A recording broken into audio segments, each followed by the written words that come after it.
খবরদার বিবির সাথে এমন আচরণ করবেন না। কাল হাসরের মাঠে বিবিকে জিজ্ঞেস করা হবে তোমার স্বামী কেমন ছিল।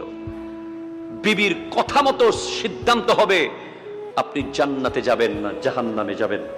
বিবিকে সেই পাওয়ার দেবেন কে? আরো জোরে বলেন কে? বিবিকে মহব্বত করার দায়িত্ব দিয়েছে আল্লাহ আপনাকে, ঠিক কিনা বলেন? অনেকে মাসকে মাস বছরকে বছর দেখা যায় প্রফেশনাল ব্যস্ততা, ব্যবসা নিয়ে ব্যস্ত, চাকরি নিয়ে ব্যস্ত, প্রফেশন নিয়ে ব্যস্ত, বিবির দিকে তাকানোর টাইম নাই। আসে শুধু বিবির কাছে রান্না কি হইছে দেখার জন্য। খাবার ঠিক মতো হইলেই সে সারাদিন ব্যবসা নিয়ে আছে, চাকরি নিয়ে আছে, বিজনেস নিয়ে আছে।